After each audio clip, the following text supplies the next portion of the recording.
রাত 12টা বাজতে আর কয়েক মিনিট বাকি।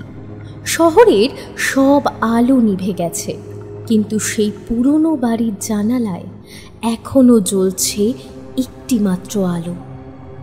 কি আছে ওখানে? কে ডাকে সেই শেষ রাতে? আহ্বান জানায় অন্ধকারের দিক থেকে।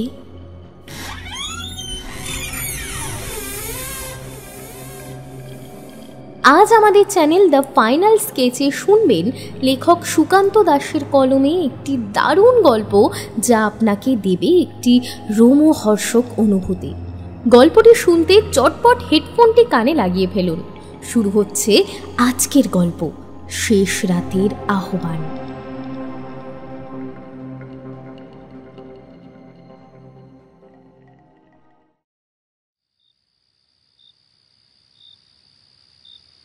আমি পাঁচিলের কাছে চুপ করে দাঁড়িয়েই ছিলাম। আমার সামনে কয়েক হাত মাত্র দূরে দাঁড়িয়ে রয়েছে বিলু। বিলু হাতের ইশারায় আমার দিকে তাকিয়ে একটা অদ্ভুত কায়দায় বুঝিয়ে দিল আরও কিছুক্ষণ আমাদের এখানে চুপ করে দাঁড়িয়ে থাকতে হবে। আমি কিন্তু আর দাঁড়িয়ে থাকতে পারছিলাম না। একে তো এই মশার কামড়, তার উপর এমন প্রবল শীত যে এমন সময় এভাবে এখানে দাঁড়িয়ে থাকাও দুষ্কর ব্যাপার। তাই আমি ফিসফিস করেই বললাম, আরে বিলু, শুধু শুধু এখানে দাঁড়িয়ে থেকে কি করব বলতো? তার চেয়ে চল না ভাই, ঘরে যাই। বাকিরা তো এই শীতের মধ্যে মুড়ি দিয়ে ঘুমাচ্ছে, আর আমরা এই ঠান্ডার মধ্যে একটা চাদর গায়ে দিয়ে বাবারে ঠকঠক করে কাঁপছি। চল না ভাই, ফিরে যাই।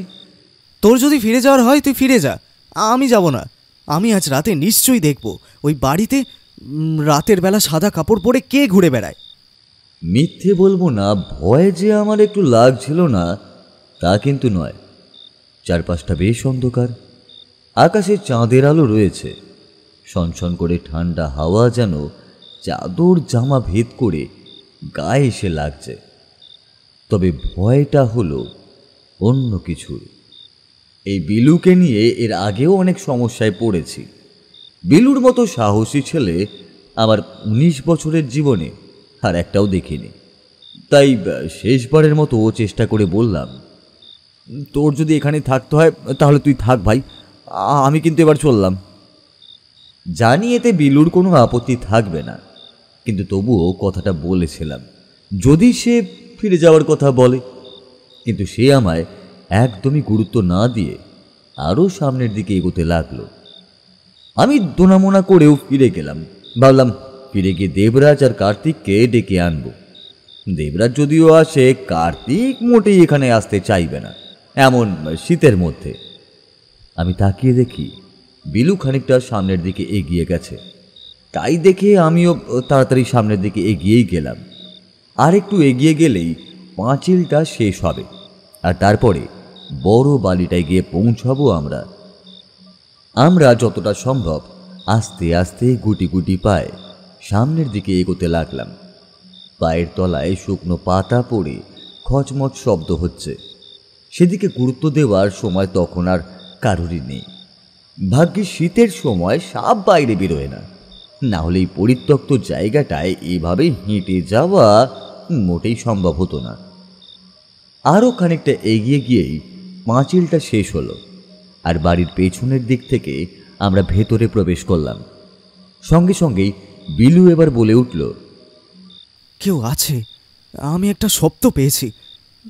নিশ্চয়ই বাড়িটার কেউ আছে। আমি একটু আগে একটা খসখস শব্দ শুনতে পেয়েছি, কিন্তু বাড়ির ভেতরে না ছাদের ওপর সেটা বুঝতে পারছি না। তবে কেউ আছে এটা আমি নিশ্চিত।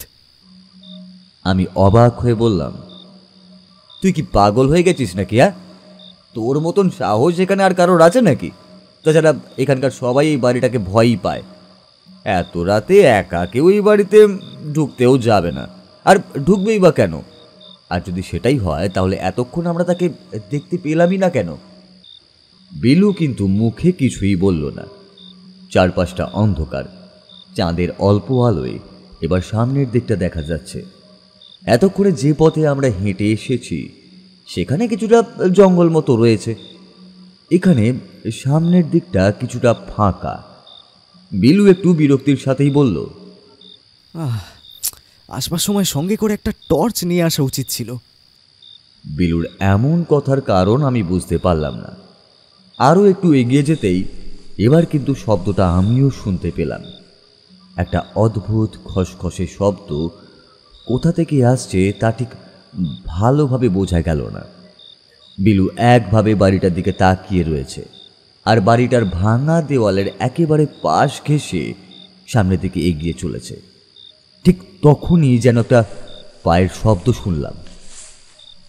এই বিলু, বিলু, কার যেন পায়ের শব্দ শোনা যাচ্ছে রে। বিলু মুখে আঙুল চাপা দিয়ে আমায় চুপ করতে বলল, আর ঠিক তখনই মনে হলো যে পায়ের শব্দটা শুনতে পেয়েছি তার সঙ্গে আরও একটা শব্দ ভেসে আসছে, একটা নূপুরের শব্দ। যেন একটু আগে যে হেঁটে চলেছিল তার পায়ে নূপুর বাঁধা রয়েছে।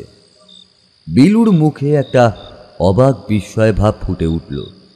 আমি বললাম, এই বিলু, বিলু রে, এখানে থাকাটা মোটেই আর ঠিক হবে না। মামা কিন্তু মিথ্যে কথা বলেনি। তাহলে শুনতেই পাচ্ছিস যে ওই নূপুরের শব্দ হচ্ছে। এত রাতে নূপুর পায়ে দিয়ে কোনো মানুষ এখানেই বা হাঁটবে কেন? এত তাড়াতাড়ি ভয় পাওয়ার কি আছে? তেমন কিছু ঘটলে না হয় ভয় পাওয়া যাবে। আয়, বাড়িটার ভেতরে ঢুকবো। এই কথায় আমি এবার বেশ চমকে উঠলাম। বিলু যে এতটা বাড়াবাড়ি করবে সেটা আমি ভাবতেও পারিনি। যখন বুঝতে পারলাম সে বাড়িটার ভেতরে ঢোকার জন্য বদ্ধপরিকর, তখন আমি বললাম, আচ্ছা বাড়িটার ভেতরে না হয় আমরা ঢুকবো, কিন্তু তার আগে বরং আমরা দুজন একবার দেবরাজ আর কার্তিককে ডেকে আনি। দুজনে মিলে বাড়িটার ভেতরে ঢোকাটা ভালো হবে না, আর তাছাড়া সঙ্গে আলোও আনা হয়নি। আর এই মুহূর্তে আমাদের কাছে আত্মরক্ষা করার মতনও কিছুই নেই। এইভাবে কিন্তু ভাই অন্ধকারের মধ্যে বাড়িটার ভেতরে ঢোকা মোটেই ঠিক হবে না। বোধহয় আমার কথায় কাজ দিল। একটু ভেবে নিয়ে বিলু বলল, ঠিক বলেছিস। এভাবে বাড়ির ভেতর ঢুকে কোনো লাভ নেই। সঙ্গে করে কিছু আনা দরকার ছিল, যদি এখন কোনো বিপদ ঘটে। একটা কাজ করি, কাল রাতে আমরা আবার এখানে আসব। যদি কেউ আসতে না চায় তাহলে আমি একাই আসব, তবে কাল রাতে আমি তৈরি হয়েই আসব। কাল রাতে যা হবে সেটা কালই দেখা যাবে। বিলুকে বাড়িটাতে ঢোকার থেকে আটকাতে পেরেছি, এটাই যথেষ্ট। তাড়াতাড়ি সেই বাগান থেকে বেরিয়ে গিয়ে পৌঁছালাম আমাদের থাকার ঘরের কাছে। দরজা খুলতেই দেখা গেল কার্তিক আর দেবরাজ আগের মতোই ঘুমিয়ে রয়েছে। পাশাপাশি দুটো বিছানা, একটায় আমি আর বিলু এবং অন্যটায় দেবরাজ আর কার্তিক থাকে। বিছানায় গিয়ে শুয়ে পড়লাম। বিলু যেন নিজের মনে মনেই বলতে লাগলো, রাতের বেলা নূপুর পরে হাঁটার শব্দ শুনলে যে কেউ ভয় পাবে, কিন্তু আমরা অতক্ষণ ওখানে রইলাম, অথচ নূপুর পায়ে হাঁটার শব্দ মাত্র একবারই শুনতে পেলাম। কিন্তু সেটা একবারই কেন? কথাটা যে আমার মাথাতেও আসেনি সেটা কিন্তু নয়। ওই বাড়িতে যে ভূত আছে সে কথা সকলেই জানে, আর ভূতের বাড়িতে কখন কোন শব্দ শোনা যাবে কখন শোনা যাবে না তা নিয়ে আমাদের ভেবে কোনো লাভই নেই।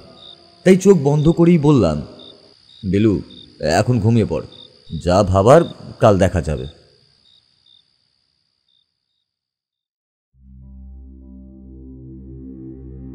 আমি আর আমার তিন বন্ধু বিলু, দেবরাজ আর কার্তিক মিলে আমরা এসেছি দেবরাজের মামার বাড়ি মেদিনীপুরের কাছের একটা গ্রামে। কলেজের ছুটির মাঝে অনেকদিন ধরেই ভেবে চলেছিলাম যে কোথায় যাওয়া যায়। তার মধ্যেই একদিন দেবরাজ কলেজের ছুটির পর জানালো, হ্যাঁ রে, কখনো তোরা জব্বলপুর গেছিস? আমরা সকলেই সমস্বরে এক বাক্যে জানালাম, না, জব্বলপুর কখনো যাওয়া হয়নি। জায়গাটার নাম শুনেছি, তবে সেটা কোথায় তা জানা নেই। দেবরাজ জানালো, এই জব্বলপুর সেই জব্বলপুর নয়। মেদিনীপুর জেলার কাছে জব্বলপুর নামে একটা গ্রাম রয়েছে, আধা গ্রাম আধা শহর, যাকে মফস্বল বলা যেতেই পারে। সবে বিদ্যুতের সংযোগ ঢুকতে শুরু করেছে, তাছাড়া লোকেরা এখনো আগের মতোই রয়েছেন। সেই গ্রামে হাসপাতাল কিংবা স্বাস্থ্যকেন্দ্র কোনো কিছুই নেই। গ্রামের বাইরের দিকে একটা ছোট দিঘি রয়েছে। দেবরাজ অনেক বছর আগে সেখানে একবার গিয়েছিল, সেখানে তার মামার বাড়ি। এইবার মামা যখন তার বাড়িতে বেড়াতে এসেছিল তখন বারবার তাকে বলেছিল সেখানে যাওয়ার কথা। মাত্র কয়েকদিন আগেই তার মামা চিঠি লিখে তাকে জব্বলপুরে যাওয়ার কথাও বলেছেন। সেখানে গেলে একটা অদ্ভুত জিনিস দেখাবে বলেও জানিয়েছেন। তাছাড়া মামার বাড়ির সঙ্গে একটা অদ্ভুত গল্পও জড়িয়ে রয়েছে। দেবরাজ আমাদেরকে প্রস্তাবটা দিয়েছিল। জমিদারের নায়েব ছিল আমার ঠাকুরদার বাবা। সেই সময় জমিদারের অবস্থা ছিল ভালো, তাই নায়েবের অবস্থা যে ভালোই ছিল সে কথা আর তোদেরকে বলে দিতে হয় না। তারপরে একটা সময়ের পর থেকে জমিদারি ব্যবস্থা আস্তে আস্তে পড়তে শুরু করে। তবে জমিদারের কাছে থেকে ওরা যা টাকা পয়সা অর্জন করতে পেরেছিল তা ছিল অনেক বেশি। আমার মামাকে এখনও কিছুই করতে হয় না। জমি জমা যা রয়েছে, তাছাড়া টাকা পয়সা যা আছে, তাতে বেশ ভালোভাবেই চলে যায়। বিয়েটা কিছু করেননি মামা, বইপত্র, নিজের বাড়ি, এই সমস্ত নিয়ে দিব্যি আছে। কেন বিয়ে করেননি কেন? আরে সে অনেক বড় গল্প। এই গ্রামের একটি মেয়ের সঙ্গে নাকি মামার একটা সম্পর্ক তৈরি হয়েছিল, তবে কোনো একটা কারণে সেটা নাকি ভেঙে যায়, এবং তারপর থেকেই মামা প্রতিজ্ঞা করেছিল যে সে নাকি আর কখনো বিয়ে করবে না।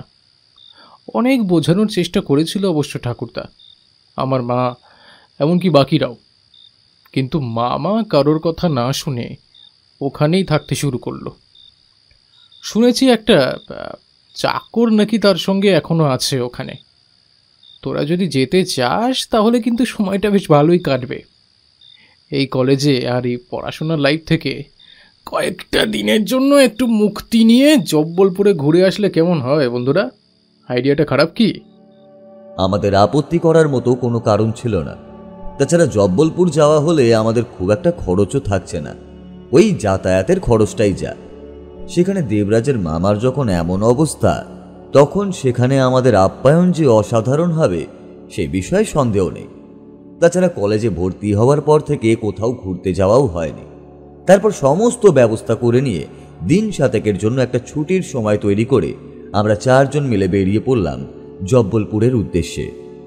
আমরা গ্রামটাকে যতটা প্রত্যন্ত বলে ভেবেছিলাম, গ্রামটা কিন্তু তার চেয়েও বেশি প্রত্যন্ত। গ্রামের একমাত্র বড় মাটির রাস্তায় ধুলো জমে আছে। সে পথে হাঁটতে হাঁটতে হাঁটু পর্যন্ত ধুলোয় ভরে যায়। চারপাশে খাঁ খাঁ করছে রোদ। শীতের সময় বলে খুব একটা অসুবিধা হয়নি, না হলে এই জব্বলপুরে গরমের সময় হলে নির্ঘাত হার্টফেল করতেই হতো। কোন রকমে খানিকটা এগিয়ে তারপর ভ্যান রিক্সায় করে আমাদের পৌঁছতে হলো জব্বলপুরের দেবরাজের মামার বাড়িতে। দেখলাম মামাকে অনেকেই চেনে। ছোট দিঘিটাও একবার চোখে পড়ল, তবে সেটা ছোট কোথায়, এ তো অনেক বড় দিঘি। সন্ধ্যাবেলার দিকে একবার আসা যাবে। ততক্ষণে পথশ্রমে আর ক্লান্তিতে আমাদের শরীর কেমন যেন করছে। বাড়িতে ঢুকতেই দেবরাজের মামা সৌমেন সিংহ রায় এগিয়ে এলেন আমাদের আপ্যায়ন করতে। বললেন, সত্যি সত্যি ভাবতে পারিনি আসবি বলে। আমি ভেবেছিলাম প্রতিবারের মতো এবারও তুই আমায় আশা দিয়ে তারপরে আর আসবি না। ওরা যদি সঙ্গে না আসতে চাইতো তাহলে সত্যিই তেমনটাই হতো মামা। আসলে তুমি তো জানো, এভাবে এমন একটা জায়গায় আমার একা একা খুব একটা ভালো লাগতো না। তোমার মতো তো আর আমি প্রকৃতিপ্রেমী হতে পারিনি যে সারাদিন বাগানপত্র জমি জমা নিয়েই ওই নিজের মতো করে কাটাবো। বড় হলে বুঝতে পারবি যে সব কিছুকে তোরা আসলে গুরুত্ব দিচ্ছিস সেগুলো আসলে খুব একটা প্রয়োজনীয় কিছুই নয়। সে যাই হোক, আয় তোরা ভেতরে আয়। অনেক দূর থেকে এসছিস, তোদের জন্য রান্নাও করে রেখেছি। তবে ভাতটা বেশি করা হয়নি বুঝলি, যদি তোরা না আসিস ভেবে। একটা কাজ কর, তোরা হাত মুখ ধুয়ে আয়, জল তোলাই আছে। আগেরবার যখন এসেছিলাম তখনও কিন্তু জলের ওই কল ঢোকেনি, আর এখনও দেখছি ঠিক তোমাদেরকে ওই দূরের ডোবা থেকেই জল আনতে হচ্ছে। ইলেকট্রিসিটি ঢুকতে শুরু করেছে যখন, আশা করছি জলের কলও ঢুকে যাবে। চাপা কলের জল ভীষণ ঠান্ডা, তবে শীতের মধ্যে হলেও হাত মুখ ধুতে আমাদের খুব একটা খারাপ লাগলো না। হাত মুখ ধুয়ে ফ্রেশ হয়ে আমরা সামনের একটা ছোট্ট ঘরে এসে বসেছি। একটু পরেই বাড়ির একজন কাজের লোক মাধবদা এসে আমাদের খাবার জন্য রান্নাঘরে ডেকে নিয়ে গেল। আগেকার দিনের মতোই ব্যবস্থা। মেঝের ওপরে আসন পেতে খেতে বসলাম আমরা। মাধবদার রান্নার হাত কিন্তু চমৎকার। সামান্য আয়োজন, ডাল, ভাজা আর একটা তরকারি। খেতে খেতেই সৌমেন সিংহ রায় বললেন, আমাদের নিজেদের জন্য রান্না বান্না তো, তাই খুব একটা বেশি কিছু করিনি। তোরা এসেছিস, তবে আজ তো আর হবে না, কাল তোদের বেশ ভালো কিছু খাওয়াবো। আছিস তো কয়েকটা দিন? আছি। আরে আমার বন্ধুদের সঙ্গে তো তোমার পরিচয় করানো হলো না। এই দেখো, এ হলো বিলু, ও হলো কার্তিক, আর ও হলো অজয়।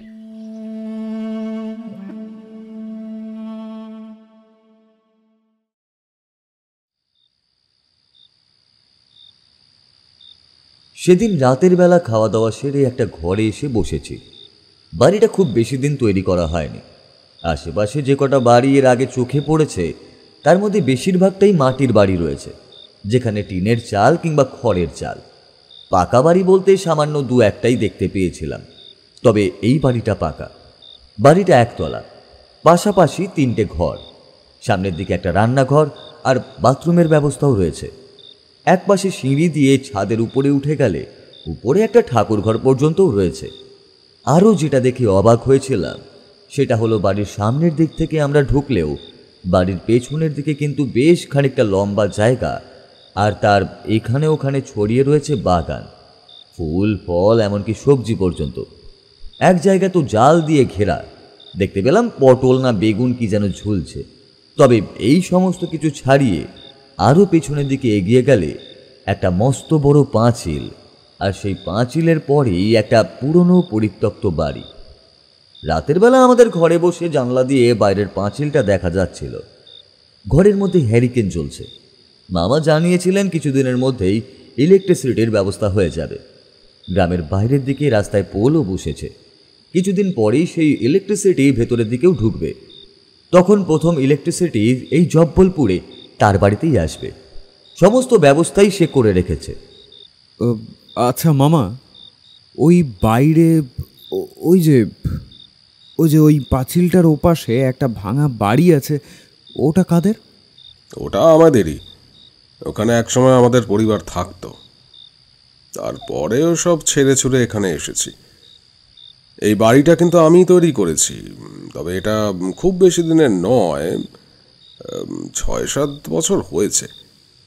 তার আগে এখানে ছোট একটা বাড়ি তৈরি করেছিল আমার বাবা। একটু অবাক হলাম দেবরাজের মামার ব্যাপারে। দেবরাজ যা বলেছিল তার কিছুই তো মিলছে না। সে বলেছিল তার মামার যা টাকা আছে তাতে পায়ের উপর পা তুলে খেতে পারবে, কিন্তু তাহলে আসলে চাইলে ওরকম একটা বাড়ির চেয়েও বড় বাড়ি বানানোই যায়, কিন্তু সেটা করে লাভ কি বলতো? এখানে তো আমি একাই থাকি, আর আমার এতদিনের কাজের লোক মাধব আর ওই নতুন কাজের লোক ভবানী থাকে। আমাদের এতেই ভালো চলে যায়। ভবানী আর মাধব থাকে ওই ঘরে, আমি এই ঘরে থাকি। আর তোদের যেই ঘরে থাকতে দেয়া হয়েছে সেখানে আমি বইপত্র পড়ে অবসর সময় কাটাই। আর কি প্রয়োজন বলতো? যেটার প্রয়োজন নেই সেটা তৈরি করে বা তাতে খরচ করে কি লাভ হবে? কিন্তু ওই বাড়িটা যদি আপনাদের হয় মামা, তাহলে ওই বাড়িটা হঠাৎ করে ছেড়ে দিলেন কেন? সে অনেক বড় গল্প, অন্য এক সময় বলবো। তবে ছোট করে একটু শোনাই তোদের। আসলে ওই বাড়িতে একটা অপঘাত মৃত্যু হয়েছিল, তারপর থেকে ওই বাড়িতে থাকাটা অসম্ভব হয়ে উঠছিল।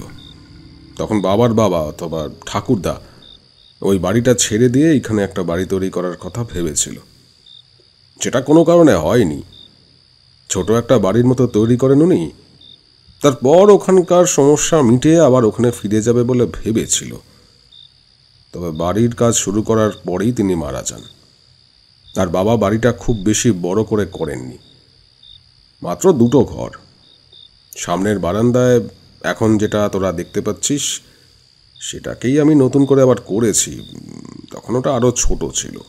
মামা, ওই গল্পটা বলো না, যেটা তুমি আমাকে বলতে। তখন তো অনেক ছোট ছিলি, এখন তোরা বড় হয়ে গেছিস, কলেজে পড়ছিস, এখন কি আর ওই গল্প তোদের ভালো লাগবে? ঘুম পায়নি আমাদের এখনো, ভালো লাগবে মামা। তাছাড়া হ্যারিকেনের আলোয় গল্প শুনতে কার না ভালো লাগে বলো? আমরা চুপ করে বসলাম। মামা গল্প শুরু করলেন। অনেক বছর আগের কথা। তখন এই বাড়িটা আমি সবে তৈরি করে এখানেই থাকতে শুরু করেছি। আমার সঙ্গে মাধবদা থাকবে আমার এই বাড়িতে কাজকর্ম করবে বলে। তবে তাকে আমি কখনোই কাজের লোকের মতো কিন্তু দেখিনি। মাধবদা আমার জন্মের আগে থেকে বাড়িতে রয়েছে। বলতে গেলে আমার মায়ের অসুস্থতার সময় থেকেই সে নিজেই এই বাড়ির সমস্ত কিছু দেখাশোনা করেছে। মাধবদা বেশ কাজের লোক। সে ছিল বলেই আমাদের আলাদা করে আর কোনো কাজের লোক রাখার প্রয়োজন হয়নি। সে একাই বাড়ির সমস্ত কাজ করে ফেলে। এখন তার বয়স হয়েছে, তাই তার সাহায্যের জন্যই আমি ভবানীকে এনে রেখেছি। সে যাই হোক, মূল গল্পে ফিরে আসি। তখন মনে পড়ে পূর্ণিমার রাত। মাধবদা তার ঘরে মেঝের ওপর শুয়ে ঘুমিয়ে পড়েছিল প্রতিদিনের মতো। সেদিনও সে সেখানেই ঘুমোচ্ছে, আর আমিও বিছানায় শুয়ে কখন ঘুমিয়ে পড়েছিলাম মনে নেই। অনেক রাতের দিকে ঘুমটা ভেঙে যায়, আর ঘুমটা ভাঙতেই মনে হয় জানালার কাছে যেন কেউ দাঁড়িয়ে আছে। ব্যাপারটা বোঝার আরও একটা কারণ ছিল। তখন জানলার কাজটা আমার বিছানার মাথার দিকটায় থাকতো, অর্থাৎ জানলার দিকে মাথা রেখেই ঘুমোতে হতো।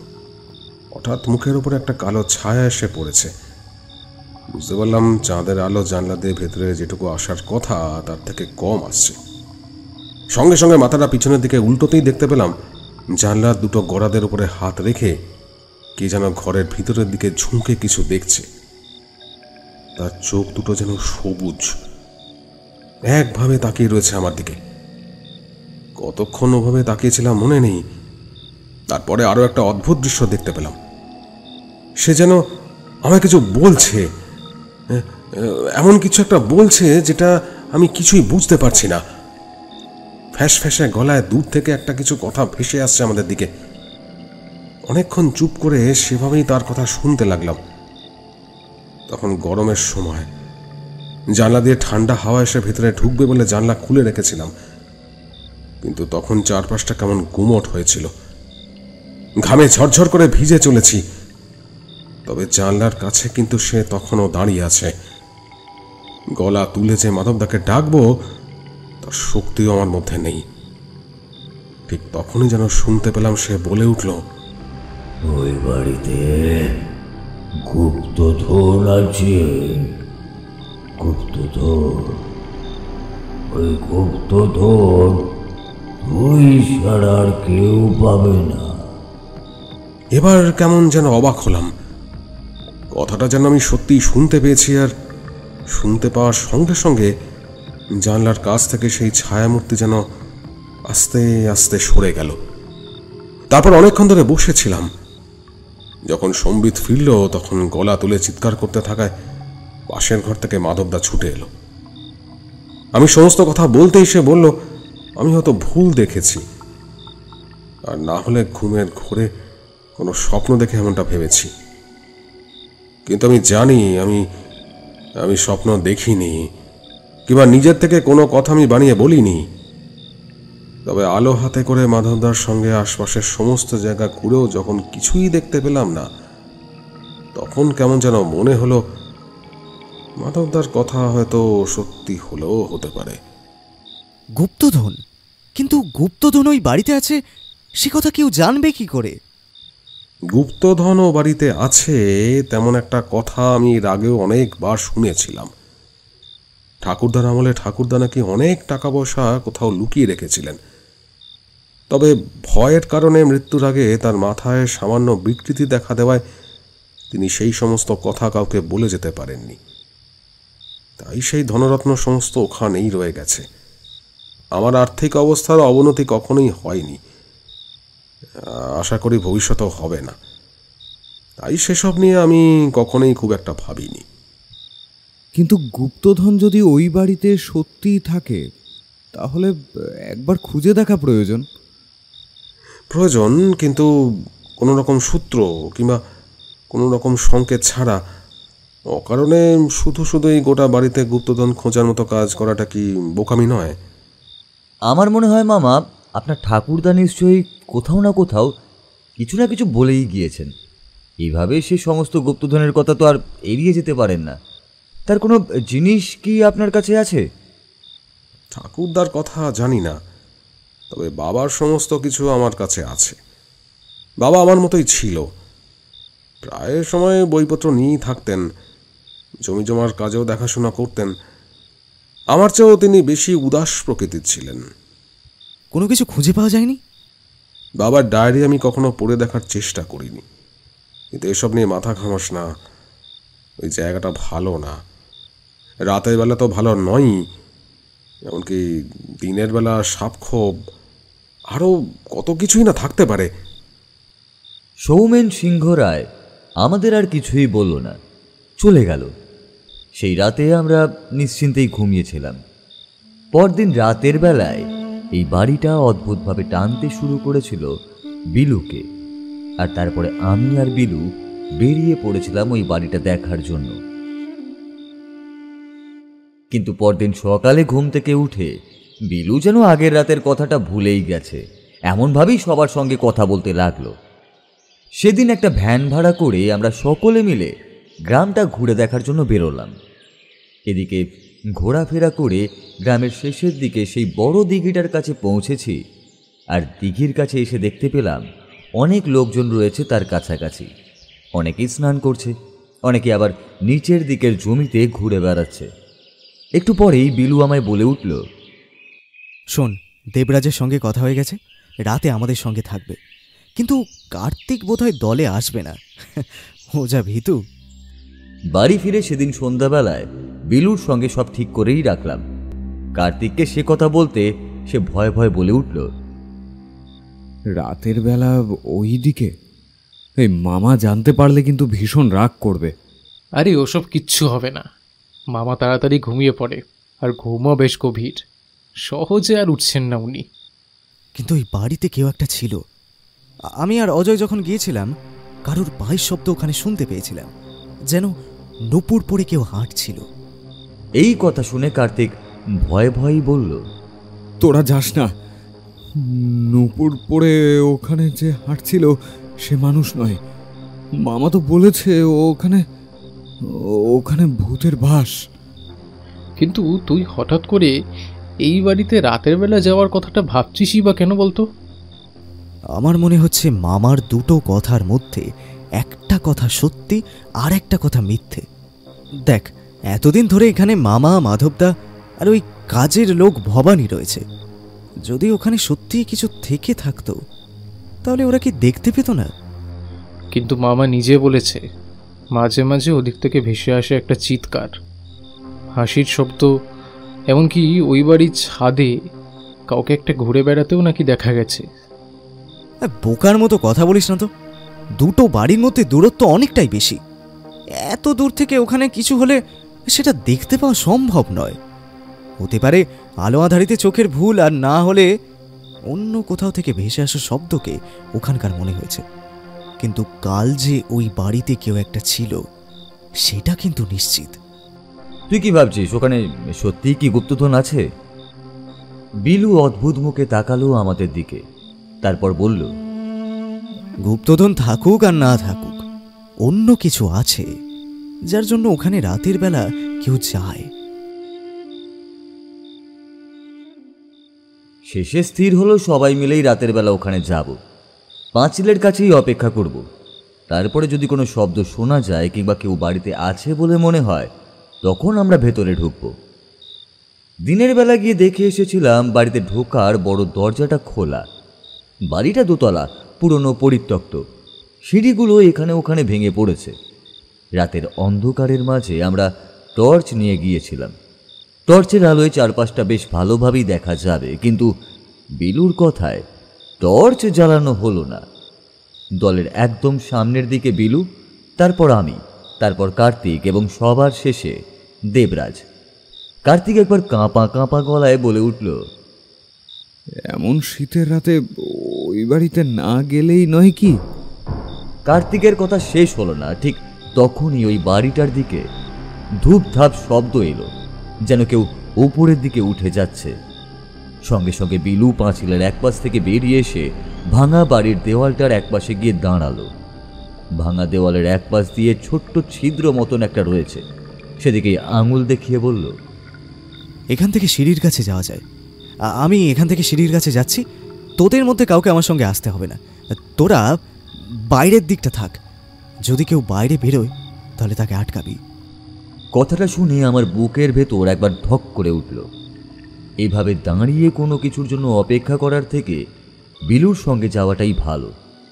ভাঙা পাঁচিলের একপাশ দিয়ে ভাঙা দেওয়াল টপকে আমরা ভেতরের দিকে ঢুকে এলাম। চারপাশটা অন্ধকার, ধুলো আর গন্ধ। অনেক দিনের পরিত্যক্ত ঘরে ঢুকলে যেমনটা হয়, এখানেও ঠিক তেমনটাই। নাকে এসে অদ্ভুত গন্ধটা ধাক্কা দিল। ততক্ষণে কিন্তু শীত কেমন যেন কমেই এসেছিল, আর তেমন ঠান্ডাও অনুভব করতে পারছিলাম না। ভেতরে ঢোকার আগে চাঁদের আলো অল্প দেখা গিয়েছিল। ভেতরে ঢোকার পর আর কোনো আলো নেই। হাতড়ে হাতড়ে কোনো রকমে সিঁড়ির দিকে এগিয়ে গেলাম দুজনে। আস্তে আস্তে বিলুকে বললাম, এই বিলু, বিলু, অন্ধকারে তো কিছুই দেখতে পাচ্ছি না। যদি কেউ থেকেও থাকে তাহলে তাকে দেখবো কি করে? শব্দটা শুনতে পাচ্ছিস? চুপ করে কিছুক্ষণ বাতাসে কান পাতলাম। তারপরই মনে হলো ওপরের দোতলার ঘরের কাছে কারোর যেন পায়ের খসখস শব্দ শোনা যাচ্ছে। আর তারপরই একটা ঢং করে শব্দ হলো। সঙ্গে সঙ্গে আমরা হাতড়ে হাতড়ে উপরের দিকে উঠতে লাগলাম। সিঁড়ি দিয়ে উপরে উঠে দোতলার ব্যালকনির কাছে এসে দাঁড়িয়েছি। এমন সময় মনে হলো শব্দটা ব্যালকনির শেষ প্রান্তের দিক থেকেই ভেসে আসছে। অর্থাৎ শেষ প্রান্তের ঘরগুলোর মধ্যে একটা ঘরে কিছু একটা হচ্ছে। আমার আগেই মনে হচ্ছিল এই কাজটা কোনো প্রেতের নয়, এটা মানুষের কাজ। না হলে একটা কথা ভাব, এতক্ষণ ধরে অন্ধকারের মধ্যে আমরা এলাম, যদি এখানে সত্যি কোনো প্রেতাত্মা থাকতো তাহলে কি? বিলুর কথা শেষ হলো না। তার সঙ্গে সঙ্গেই মনে হলো আমার কানের কাছে একটা ঠান্ডা বাতাস বয়ে গেল যেন। এক মুহূর্তের মধ্যেই আর কেউ যেন অদ্ভুত গলায় বলে উঠল, গুপ্তধন খুঁজতে এসেছি, কিন্তু তোরা যে কিছুই পাবি না। সঙ্গে সঙ্গে চমকে উঠলাম। মুখ থেকে আরেকটু হলেই চিৎকার বেরিয়ে আসছিল। নিজের হাতটা মুখের উপর চাপা দিয়ে নিজের চিৎকারটাকে আটকালাম। বিলু ব্যাপারটা বুঝতে পেরেছিল। তাড়াতাড়ি কাজ শেষ করে সে এসে বলল, কি হলো? আমি গোটা ব্যাপারটা সংক্ষেপে বিলুকে বলতেই সে বলল, আরে ওটা হাওয়ার শব্দ, ঠান্ডা হাওয়া ঘাড়ের কাছে এসে লেগেছে। আর এই বদ্ধ জায়গায় নিস্তব্ধতার মধ্যে অমনটা তোর মনে হয়েছে। চল সামনের দিকে এগিয়ে চল। কথাটা বিলু বলল বটে, কিন্তু সে সামনের দিকে এগোতে পারল না। এমনকি সেও কেমন যেন চমকেই উঠল। অস্পষ্ট চাপা গলায় বলে উঠল, এখানে কে? আর ঠিক তখনই দোতলার ব্যালকনির অপর প্রান্ত থেকে ভেসে আসে খসখস শব্দ। আমি আর বিলু তাড়াতাড়ি সিঁড়ির একপাশে সরে গিয়ে দেওয়ালের সঙ্গে পিঠ ঠেকিয়ে দাঁড়ালাম। আর ঠিক তখনই দেখতে পেলাম ব্যালকনির অপর প্রান্তে একটা ছায়া মূর্তি। অনেকক্ষণ স্থির হয়ে দাঁড়িয়ে রইল মূর্তিটা। চাঁদের অল্প আলো এসে পড়েছে ব্যালকনিটার উপরে। সেই আলোতে ছায়া মূর্তিকে ভালোভাবে বোঝা যায় না, তবে বোঝা যায় তার গায়ে জড়িয়ে থাকা একটা কালো রঙের চাদর। একভাবে কিছুক্ষণ দাঁড়িয়ে রইল ব্যালকনির কাছে, তারপরে আবার ঢুকে গেল ঘরের ভেতর। খসখস শব্দটা একটু পরেই মিলিয়ে গেল। বিলু যেন কি মনে করে আবার উঠে দাঁড়িয়ে হাঁটতে শুরু করলো দূরের দিকে। ওর পিছু পিছু আমিও গেলাম। রুদ্ধশ্বাসে সেই মুহূর্ত কাটছে। চাঁদের আলোটা বাঁকাভাবে ব্যালকনির ওপরে এসে ঘরের দেওয়ালের ওপর দিকগুলোতে আলোকিত করছে। নিচের দিকগুলো অন্ধকার। বারবার মনে হচ্ছিল ওই অন্ধকার ব্যালকনির ধুলো পড়া মেঝের থেকে কিছু একটা এক্ষুনি বেরিয়ে সে জড়িয়ে ধরে মেঝেতে ফেলবে। আর ঠিক তখনই বিলু বলে উঠল, কে একটা পালিয়েছে। একটু আগে এখানে কেউ একটা ছিল। বোকার মতো কথা বলিস না। সিঁড়ি রয়েছে আমাদের এই দিকে, আর দুতলার ঘর থেকে কেউ পালাবেই বা কি করে? এটাই তো বুঝতে পারছি না, কিন্তু কেউ একটা এখানে নিশ্চয়ই ছিল। একটু আগে যে ছায়ামূর্তিটাকে আমরা দেখতে পেয়েছি সেটা কোনো মানুষের ছায়ামূর্তি ছাড়া অন্য কিছু নয়। এই বিলু, বিলু, একটা গন্ধ পাচ্ছিস? ব্যালকনির শেষের ঘরে ঢুকে এসেছিলাম আমরা। একটু আগে যেখানে একটা ছায়ামূর্তি দেখতে পেয়েছিলাম ঠিক সেখানে, তবে তার সঙ্গে একটা তামাকের গন্ধও ভেসে আসছিল। বিলু এসে বলল, আর যাই হোক, ভূত প্রেত নিশ্চয়ই তামাক খাবে না। তাহলে এই ঘরের মধ্যে থেকে তামাকের গন্ধ আসবে কোত্থেকে বলতো? নিচের দিকে নেমে আসতে যাব, ঠিক তার আগেই মনে হলো কার্তিকের চিৎকার শুনতে পেলাম। কার্তিক একবার চিৎকার করে বলে উঠল, ওরে বাবা গো, ওটা কি? সঙ্গে সঙ্গে নিচ থেকে কার্তিকের গলা শুনতে পেলাম। দুজন যেন ছুটছে এমন শব্দই হলো। আমরা অন্ধকারের মধ্যে টর্চ চালিয়ে যত তাড়াতাড়ি সম্ভব সিঁড়ি বেয়ে নিচের দিকে নেমে গেলাম। বাইরে বেরিয়ে আসতেই দেখা গেল টর্চের আলো। দেবরাজ টর্চ চালিয়েছে। টর্চের আলোয় কার্তিককে দেখা গেল দোরের কাছে বসে দু হাতে মুখ ঢেকে চিৎকার করছে, ভূত ভূত, বাঁচাও বাঁচাও, আমায় বাঁচাও, ভূত ভূত। আমরা তাড়াতাড়ি সামনে এগিয়ে কার্তিকের গায়ে হাত রাখলাম, তাও সে মুখ থেকে হাত সরালো না। তারপর তাকে একটা জোরে ধাক্কা দিতেই মুখ থেকে হাত সরালো ভয়ে ভয়ে। তার দুটো চোখ কেমন যেন হয়ে এসেছে, মুখটা টকটক করছে। তারপর উদ্বিগ্ন গলায় কার্তিক বলে উঠল, আর একটু হলে আমার গায়ের উপরে এসে পড়তো, কোথা থেকে যেন লাফিয়ে এলো আমার গায়ের ওপরে। তোকে তো এখানে পাহারা দেওয়ার জন্য বলেছিলাম, তুই কি করছিলি? আমি বাইরে বেরিয়েছিলাম, বাড়ির দিকটা দেখে আমরা পিছনের দিকটা দেখছিলাম। বাড়ির দিকটা থেকে পিছন করে আস্তে আস্তে পিছনের দিকে হেঁটে আসছিলাম। তারপরেই গায়ের উপরে কেউ যেন এসে পড়লো, সঙ্গে সঙ্গে আমি ছিটকে পড়লাম মাটিতে। তারপরে তো বুঝতে পারলাম ভূত এসে লাফিয়ে পড়েছে আমার গায়ের ওপর।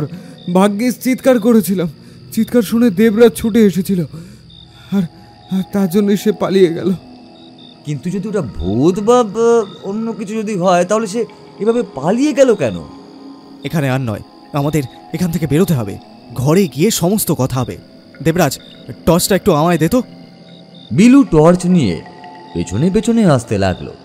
আমরা তিনজন এগিয়ে গেলাম সামনের দিকে। ঘরে এসে ঘরের দরজা বন্ধ করে আমরা বিছানার উপর এসে বসলাম। বিলুর মুখটা গম্ভীর, কার্তিকের মুখে তখনও ভয় লেগে রয়েছে।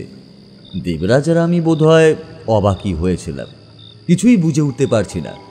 কার্তিক আবার বলল, বড় বাঁচা বেঁচে গেছি। মনে মনে রাম নাম করছিলাম, তাই ঠিক মতো লাফ দিতে পারেনি। আর একটু ভালোভাবে লাফ দিলেই ঘাড়ের ওপর এসে। আচ্ছা কার্তিক, তুই তখন ঠিক কোথায় দাঁড়িয়েছিলি? ভাঙা বাড়িটার একদম দেয়ালের কাছে এসে? হ্যাঁ হ্যাঁ হ্যাঁ, ওখানে ওখানে ভূতটা ছাদের কাছ থেকে লাফিয়ে পড়েছে আমার গায়ের ওপর। একবার সবাই দেখ, এটা আমি পেয়েছি। ওই ওই যেখানে কার্তিকের ওপর কোনো একটা ভূত লাফিয়ে পড়েছিল, ঠিক সেই জায়গার কাছ থেকে। আমরা এগিয়ে গেলাম সামনের দিকে। তাকিয়ে দেখলাম বিলুর হাতে ধরা রয়েছে একটা জিনিস। টর্চের আলোয় সেটা সামান্য চকচক করছে। দেবরাজ এবার বলে উঠল, এটা কি? এখন চুপ, একদম চুপ।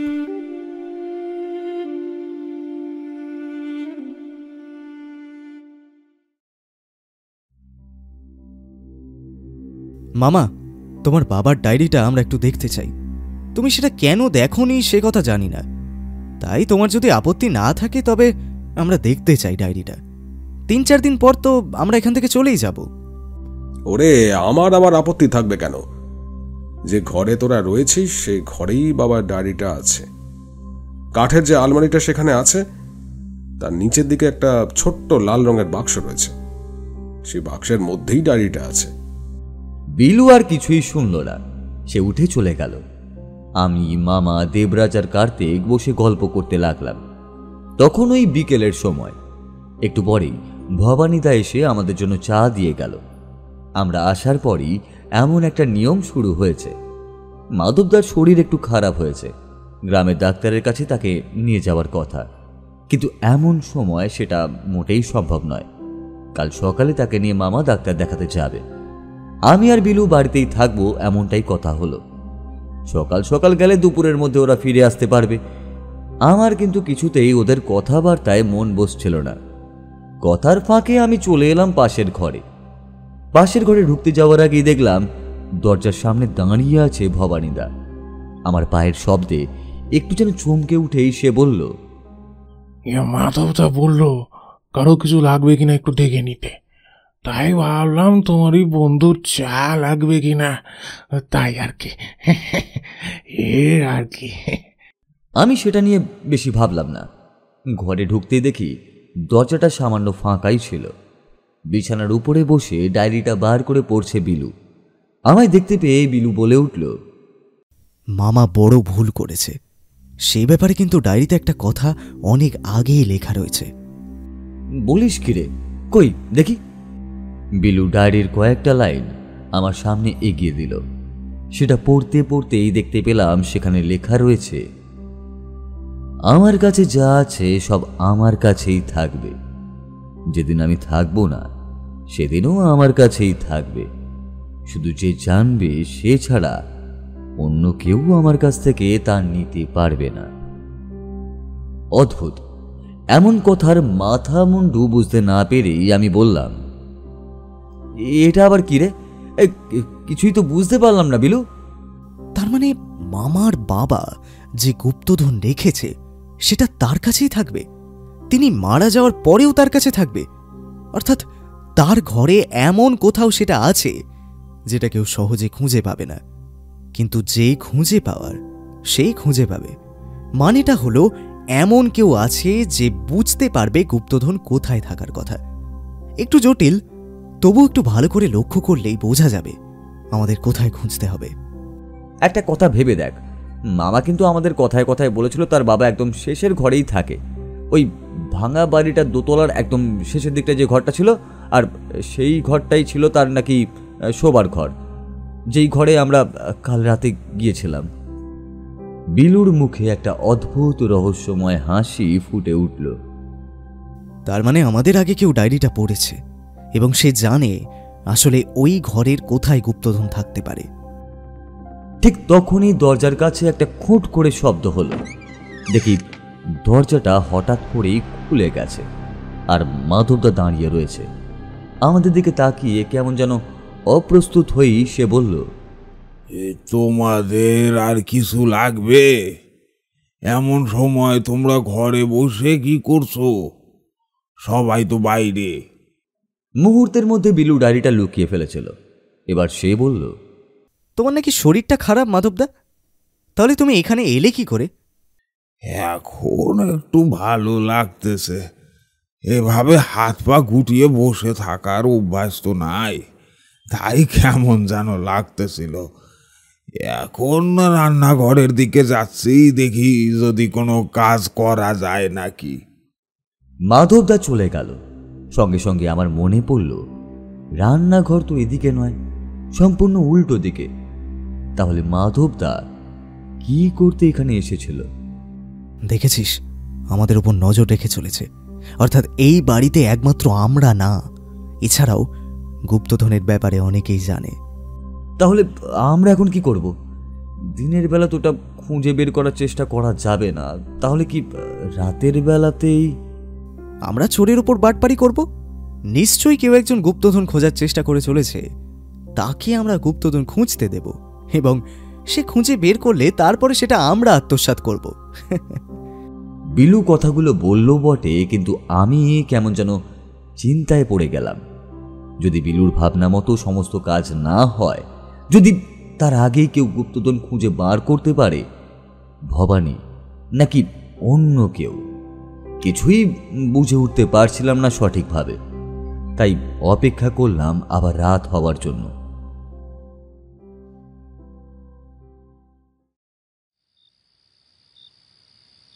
সেদিন রাতে কিন্তু পাঁচিলের কাছে অনেকক্ষণ অপেক্ষা করার পরেও কেউই আর এলো না। একটু অস্থির হয়েই বিলু বলল, বোধহয় ওরা বুঝতে পেরেছে আমরা ওদের পিছু নিচ্ছি, তাই আজ আসেনি। আমি উঠে আসতে যাব, ঠিক এমন সময় ভাঙা বাড়িটার ছাদের দিকে তাকাতেই বুকের ভেতরটা কেমন যেন হিম হয়ে গেল। ভাঙা বাড়িটার ছাদের কাছে কেউ যেন দাঁড়িয়ে রয়েছে, একটা সাদা কাপড় তার পরনে। সে একভাবে তাকিয়ে দেখছে আমাদেরই দিকে। এতটা দূর থেকে তার চোখ ভালোভাবে বোঝা না গেলেও বুঝতে পারছিলাম তার দুটো চোখ উজ্জ্বল হয়ে রয়েছে। কোন রকমে কাঁপা কাঁপা হাতে বিলুকে একটা ধাক্কা দিয়ে সেদিকে দেখাতেই দেখলাম, কই কোথাও তো কেউ নেই। বিলু ব্যাপারটা বুঝতে পেরেছিল, তাই তাড়াতাড়ি আমার কাছ থেকে পাঁচিলের এক পাশ দিয়ে উঠে ভাঙা দেওয়াল দিয়ে ভেতরে ঢুকে অন্ধকারে কোথায় যেন হারিয়ে গেল। আমি তার পিছু নেব তার আগেই ব্যাপারটা হয়ে গেল, আর সঙ্গে সঙ্গে উপরে একটা চিৎকার শুনতে পেলাম। তারপরে আবার সব চুপচাপ। কোথাও যেন একটা ধপ করে শব্দ হলো, আমি পাথরের মূর্তির মতো চুপ করে দাঁড়িয়ে রইলাম কিছুক্ষণ। তারপর কি মনে হতে ছুটতে ছুটতে এগোতে লাগলাম বাড়ির দিকে। এখনই সবাইকে ব্যাপারটা জানাতে হবে। ঠিক তখনই যেন কানের কাছে কেউ বলে উঠল, গুপ্তধন খুঁজে পাওয়া অত সহজ ব্যাপার নয়।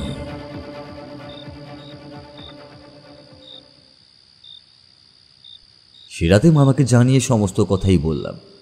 আমি, কার্তিক, দেবরাজ, মামা সকলে মিলে টর্চ জ্বালিয়ে চারপাশটা খুঁজে দেখলাম, কিন্তু না, কোথাও কিছু নেই, কোথাও কেউই নেই। বিলু যেন হাওয়ায় কর্পূরের মতোই উবে গেছে। মামা গম্ভীর মুখেই বললেন, কাল ডাক্তারখানায় যাওয়াটা বাদ দিতে হবে। একবার পুলিশের কাছে খবর দেওয়া দরকার। পুলিশ থানা রয়েছে এখান থেকে 2 গ্রাম দূরে। কাল সকালে সেখানে যেতে হবে। এত রাত্রে তোমরা এইখানে এসেছিলে কেন? ভূত দেখার জন্যে নাকি? তোমাদের এত অতিরিক্ত সাহসের জন্যেই যত বিপদ হয়। এখন এই ছেলেটার যদি কিছু একটা হয়ে যায় তাহলে কি হবে? আমার মুখে কথা সরল না।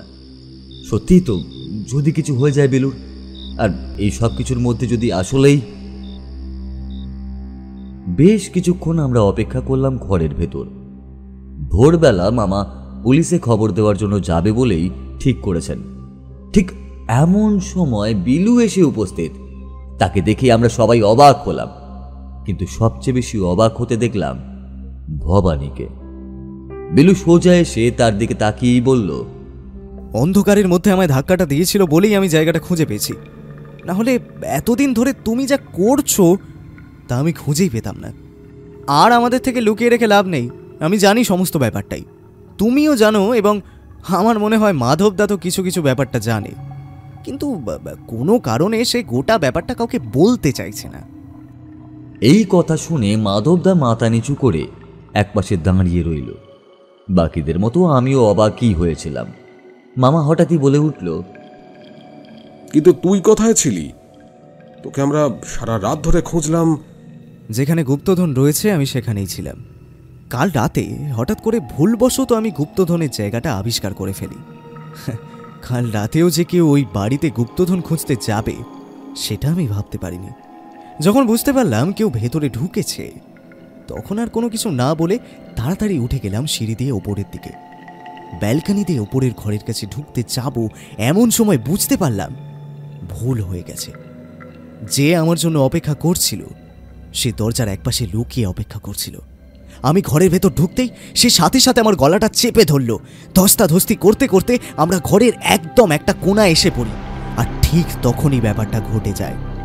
আমায় ধাক্কা দিয়ে ভাঙা জানালার কাছ থেকে নিচে ফেলে দেওয়ার জন্য সে চেষ্টা করছিল। জানালার কাছে ধাক্কা দিয়ে আমায় নিচে ফেলে দেওয়া হয়, আর তারপরে পুরো ব্যাপারটা ঘটে যায়। জানালার কাছে ধাক্কা খেয়ে পড়তেই একটা জায়গা হুড়মুড় করে ভেঙে আমি নিচে পড়ে যাই। আমি গিয়ে আরও নিচের দিকে পড়ি। নিচের দিকে পড়ার জন্য সঙ্গে সঙ্গে জ্ঞান হারিয়ে ফেলেছিলাম, কিন্তু আমার চিৎকার শুনে সঙ্গে সঙ্গে ছুটে আসে অজয়। অজয় চিৎকার শুনে ভবানী দাও সেখানে দাঁড়ানো ঠিক বলে মনে করেনি, তাই আগের রাতের মতোই লাফ দিয়ে নিচে নেমে পালিয়ে এসেছিল ভেতরে। তারপরে সবার সঙ্গে খুঁজতে যায়, আর তোমরা সবাই গিয়ে দেওয়ালটা ভাঙা দেখতে পাওনি, কারণ পেছনের দিকে জায়গাটা ভাঙাই রয়েছে। কিন্তু গুপ্তধন খুঁজে পেয়েছিস বললি, তাহলে সেটা কোথায়? গুপ্তধন খুঁজে পেয়েছি, এমন আকস্মিকভাবে সেটা খুঁজে পাবো বুঝতে পারিনি। গুপ্তধনের ওপরেই আমি গোটা রাত জ্ঞান হারিয়ে পড়েছিলাম। এখন জ্ঞান ফিরতেই কোনো রকমে উঠে এলাম। দেখছিস না, হাত পা কেটে গেছে। অনেক রক্ত বের হয়েছে, মাধবদার সঙ্গে হাসপাতালে যেতে হবে। পরে হবে। আগে তোমরা আমার সঙ্গে এসো, সমস্ত ব্যাপারটা তোমাদের দেখা দরকার। বিলুর পেছন পেছন আমরা পাঁচিল পেরিয়ে এগিয়ে গেলাম পরিত্যক্ত বাড়িটার দিকে। চারপাশে জঙ্গল পেরিয়ে বাড়িটার কাছে এসে দাঁড়াতেই এই দিনের বেলাতেও কেমন যেন অদ্ভুত লাগলো আমার। বাড়িটার একতলার খোলা দরজা দিয়ে ঘরের ভেতরে ঢুকে গেলাম সবাই মিলে। একতলার সিঁড়ি পেরিয়ে দোতলার লম্বা ব্যালকনি পেরিয়ে একদম শেষের ঘরের সামনে আসতেই মামা বলে উঠল, কি, এটাই তো আমার বাবার ঘর ছিল, এখানে তো আমার বাবা থাকতো। আপনার বাবা বুঝতে পেরেছিলেন ওই ডায়েরি যে কারুর হাতে পড়তে পারে, তাই তিনি সহজে সেখানে কিছু লিখে রাখেননি। ওই একটা ঘরের মধ্যে ভালোভাবে খুঁজতে থাকলে আস্তে আস্তে কেউ ঠিক গুপ্তধন খুঁজে বের করতে পারবে, সেটাই ভেবেছিল। এবার আমার সঙ্গে তোমরা এসো। আমরা সবাই মিলে বিলুর পিছু পিছু এগিয়ে গেলাম ঘরের এক পাশে। ঘরটা একদম শেষের দিকে। শেষের ঘরের দেওয়ালের দিকে এগিয়ে যেতেই বোঝা গেল সেইখানে দেওয়ালটা খানিকটা ভেঙেছে। সেদিকে এগোতেই সামনের দিকে উঁকি দিয়ে দেবরাজ চিৎকার করে বলে উঠল, দেওয়ালটা তো বেশ মোটা, নিচের দিকে কিছু একটা দিয়ে যেন তৈরি করা হয়েছে। এই দেওয়ালটা এমনভাবে তৈরি করা হয়েছিল, আসলে বিশেষভাবে গুপ্তধনের জায়গাটা তৈরি করা হয়েছিল যাতে সহজে কেউ বুঝবে না। একতলার ঘরের ছাদ আর দোতলার ঘরের ছাদের মধ্যে এই দেওয়ালের এই জায়গাটাকে মোটা করে তৈরি করা হয়। ঠিক আমরা ঘটের মধ্যে যেমন করে পয়সা ফেলি, তেমনভাবে এই ঘরের একটা ছিদ্রের মধ্যে দিয়ে কয়েনগুলো মামার বাবা ভেতরে ফেলত, এবং সেই কারণে ওই ছিদ্রটা লুকোনোর জন্য সেখানে নিজের ছবি ঝুলিয়ে রাখত। মনে পড়েছে, বাবা যখন এই বাড়িটা তৈরি করছিল তখন মাঝে মাঝে ওখানে গিয়ে থাকতো। আসলে এই জায়গাটা তৈরি করেছিল ঠাকুরদা। ঠাকুরদা ওখানে টাকা জমানোর মতো করে সোনার মুদ্রা জমাতেন। বাবা হয়তো পরে ব্যাপারটা জানতে পেরে সেটাকে আগের মতোই রেখে দিয়েছিল, আর তাই বাবার ছবি আমি এখানে অন্তত কয়েকবার দেখেছি। এই কারণেই ডায়েরিতে লেখা ছিল, যা থাকার তা আমার কাছেই থাকবে, যে জানবে সে ছাড়া অন্য কেউ সেটা নিতে পারবে না। ওইভাবে যে কেউ গুপ্তধন রাখার জায়গা তৈরি করেছে সেটা কেউ জানে না। জায়গাটা আমি ভালো করে দেখেছি, দেওয়ালের মধ্যে বেশ শক্ত করে জায়গাটা তৈরি করা হয়েছে যাতে সহজে ভেঙে নিচে না পড়ে। আর পুরোনো দিনের বাড়ি এত সহজে ভাঙে না, বিশেষ করে এই ভিতটা। তাই আশপাশটা ভেঙে গেলেও ছাদ কিন্তু আগের মতোই আছে। তাহলে আমার ঘাড়ের উপরে যে লাফিয়ে পড়েছিল সে কে? ওটা ভবানীদা। মাধবদার ব্যবহার আমার একটু অদ্ভুত লেগেছিল। মাধবদা মনে হয় অনেক কিছু জানতো। এই বাড়িতে সবচেয়ে পুরনো বলতে মাধবদা নিজেই। সে হয়তো চায়নি ওই গুপ্তধন কারোর হাতে পড়ুক, বিশেষ করে মামার যখন কোনো আগ্রহ নেই, তখন সেই সমস্ত জিনিস চাপাই পড়ে থাক, সেটাই মাধবদা চেয়েছিল। গুপ্তধন কোথায় আছে সে কথা আমি জানতাম না, তবে এই বাড়িতেই কোথাও আছে সেটা আন্দাজ করতে পেরেছিলাম। হ্যাঁ, আমি ভালোভাবেই জানতাম। যখন দেখলাম তোমরা এই বাড়ির আশেপাশে যাচ্ছ তখন তোমাদের একটু সাবধান করতে চেয়েছিলাম। বলা যায় না কখন কি হয়। গুপ্তধন তো উদ্ধার হয়ে গেছে, তাহলে এবার কিন্তু আমাদের একটা খাওয়া দাওয়ার দরকার। বিশেষ করে বিলুকে কিছু একটা তো দিতেই হবে তোমায়। সে তো দিতে হবেই। ওই গুপ্তধন আমি কখনোই খরচ করব না, সমস্তটাই আমার কাছে জমিয়ে রেখে দেব। আজ আমি ওগুলো তোলার ব্যবস্থা করছি। তবে বিলু, ওখান থেকে তুমি ওপরে উঠলে কি করে? বলতে পারবো না।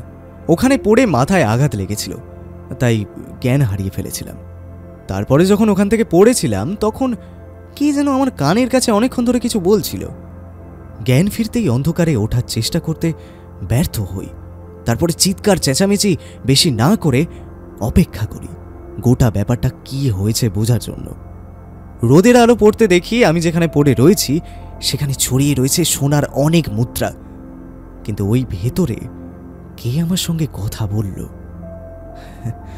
তা আমি জানি না। তোমরা তো কিছুই মানো না।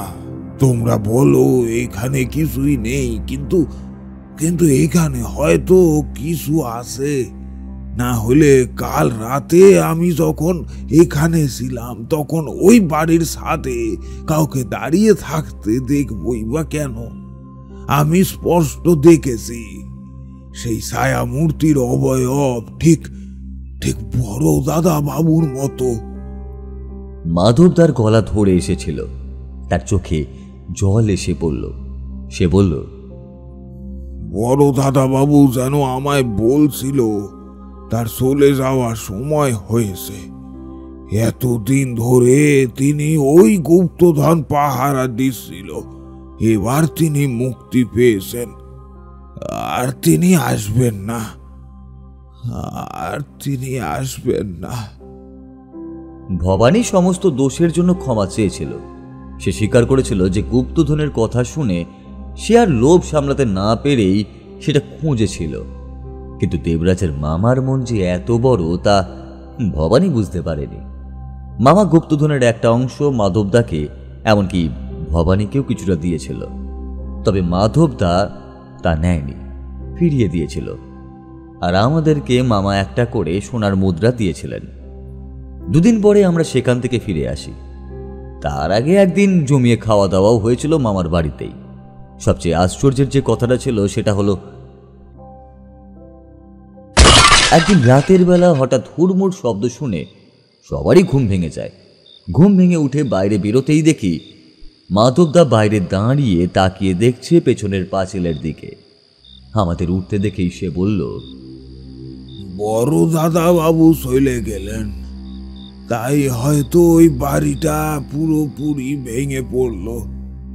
পরদিন সকালে উঠে সত্যিই দেখেছিলাম যে গোটা বাড়িটা এক রাতের মধ্যেই ভেঙে পড়েছে।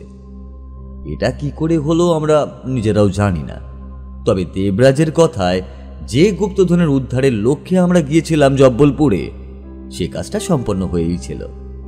তারপর একদিন দুপুরের দিকে ভ্যানে করে আমরা রওনা দিলাম স্টেশনের দিকে। মামা, ভবানীদা এবং মাধবদা সকলকে বিদায় জানিয়ে পথে চলতে চলতেই কি মনে হতে একবার বিলুকে আমি একটা প্রশ্ন করলাম, আচ্ছা বিলু, আমার একটা কথা বলতো, ওই দিন যখন আমি ওই ব্যালকনির কাছে ভয় পেয়েছিলাম, সেদিন তুই নিশ্চয়ই কিছু শুনতে পেয়েছিলি, কিরে তাই না? আমার দিকে বিলু না তাকিয়েই ম্লান গলায় বলল, মনে হলো অন্ধকারের মধ্যে কি যেন আমার কানের কাছে এসে আস্তে আস্তে বলল, তুমি পারবে, তুমিই পারবে ওই গুপ্তধন খুঁজে বার করতে। তবে এমন একটা কথার অর্থ তখন বুঝতে পারিনি, এখন মনে হয় পারছি। অনেক হয়েছে, আর কথা বলিস না কিন্তু। হ্যাঁ, এরপরে কিন্তু সমস্যা হবে। আমরা সকলেই হেসে উঠলাম।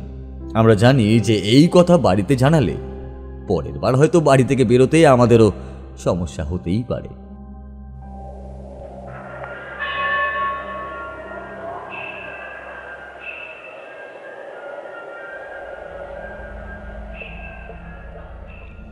আপনি শুনছিলেন শেষ রাতের আহ্বান। লাইক করুন, সাবস্ক্রাইব করুন আর ঘন্টার আইকনটি অন রাখুন, কারণ পরের গল্পে অন্ধকারে আবারও কেউ আপনাকে ডাকবে।